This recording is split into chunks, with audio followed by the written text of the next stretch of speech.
very easy track, relaxed track. Oh!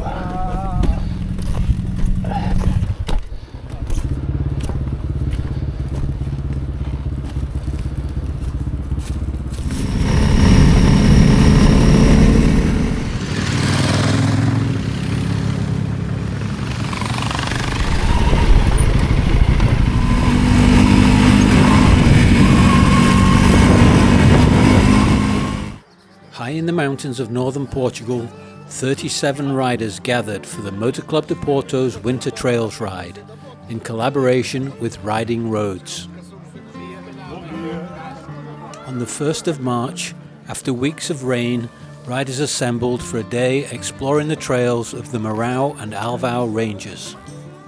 Some riders met earlier at the club headquarters in Porto, before travelling east towards the mountains. The main meeting point was a fuel station near the Pousada de Marão, where the majority of the group gathered for registration, coffee and a briefing before the ride began. With such a large group taking part, a simple system was used at each junction along the route.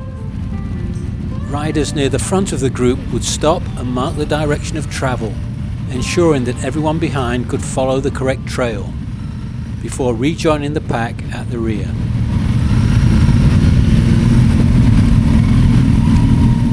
Soon after leaving the fuel station, the paved roads gave way to the first off-road trails of the day. The route quickly began climbing into the hills, following a network of forest tracks and old mountain roads that wind across this part of the Marão range. With 37 bikes spread along the trail, occasional pauses allowed the group to catch up and enjoy the views across the surrounding countryside.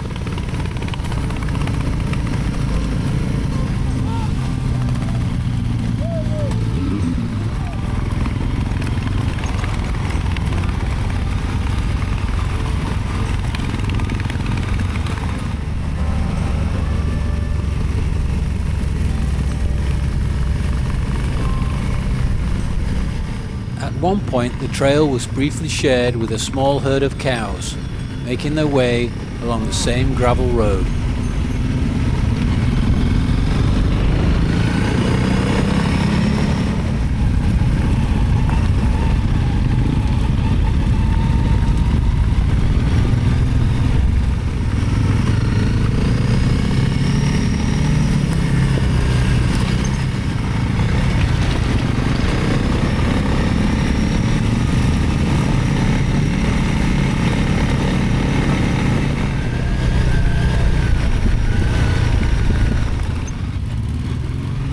The route occasionally linked the trails with narrow village lanes before returning once again to the dirt tracks.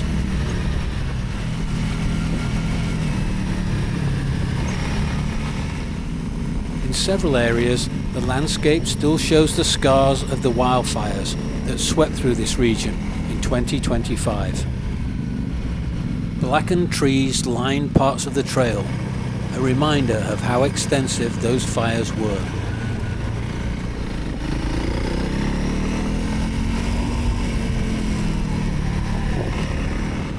Before long, we had our first man-down moment of the day, when a rider dropped his bike on one of the rocky climbs. Incidents like this are part of trail riding, and with a group this size, there was always someone nearby to help.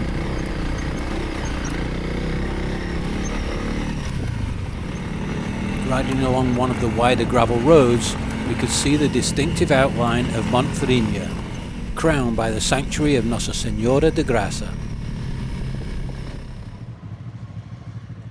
A little later, the group paused again, near the interpretive centre for the Fiscas de Amelo waterfall.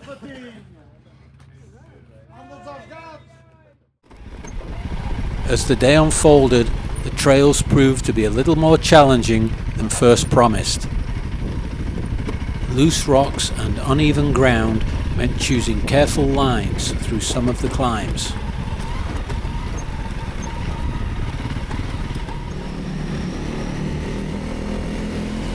After passing through another small village, the route narrowed to a single track that crossed a small stream before climbing once again through woodland.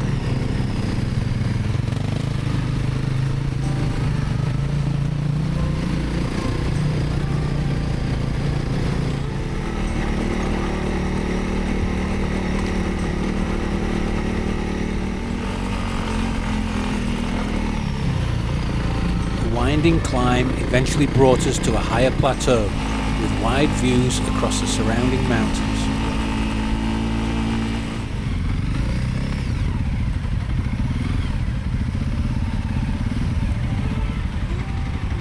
The trail then began descending again, revealing terraced hillsides leading up to the village of Favensa. At this point, riders were given a choice. Those on the larger adventure bikes could take a slightly easier route, while a smaller group took an optional detour.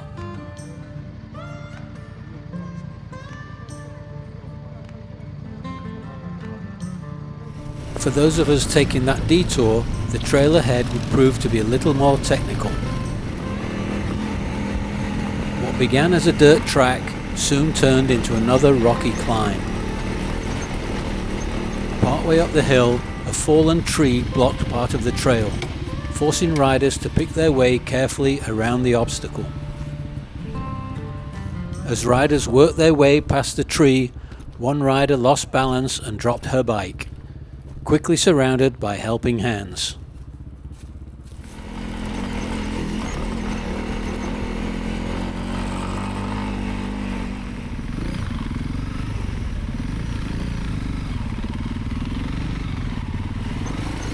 The climb continued through more areas affected by the fires, showing just how widespread the damage had been. The most challenging section of the detour soon followed. The trail dropped down to a small stream before climbing sharply on the opposite bank through loose rocks.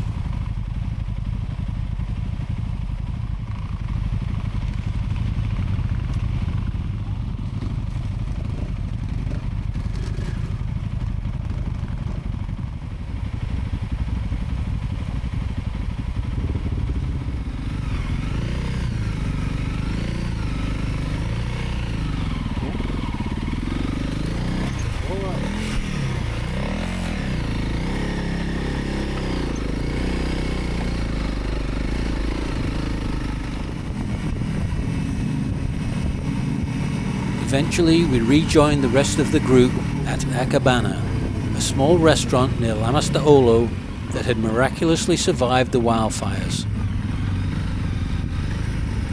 By this point, the ride was already running nearly 2 hours behind schedule, so the break was very welcome.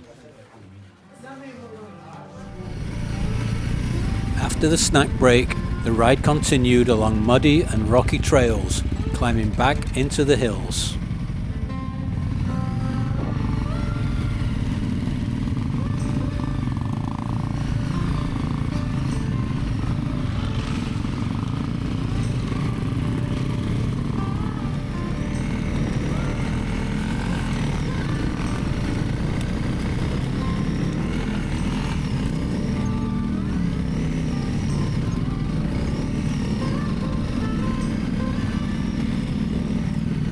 By now, we were riding high above the valleys, following wide dirt roads along the ridges of the Marão Mountains. Wind turbines turned slowly along the skyline as the trail stretched out ahead across the open landscape. Before long, the wide roads gave way once again to narrower, rock-strewn tracks.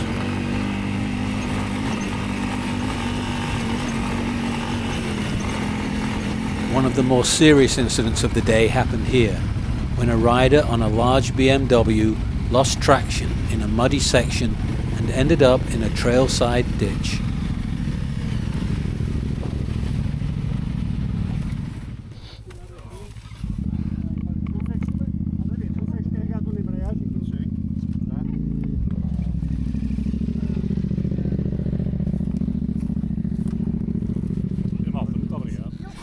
Although the bike was recovered, the rider had injured his leg and had to be taken off the trail in a support vehicle.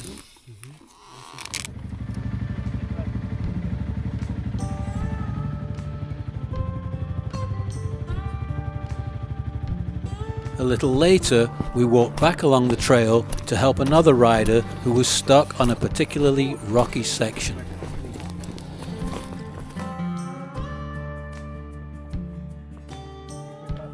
After we got him moving again, the rocks had one final surprise waiting, just a few seconds later.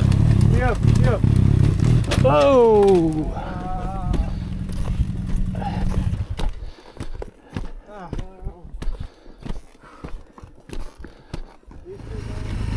By mid-afternoon, the off-road trails gradually gave way to gravel roads and then paved roads as we descended toward the valley. The ride finally ended at Restaurant da Feira in Campeia, where a late lunch was waiting for the group. From the fuel station to the restaurant, the ride had covered just over 100 kilometers of trails and mountain roads. For many riders, the journey home still lay ahead, but the Winter Trails ride had once again delivered a memorable day exploring the mountains of northern Portugal.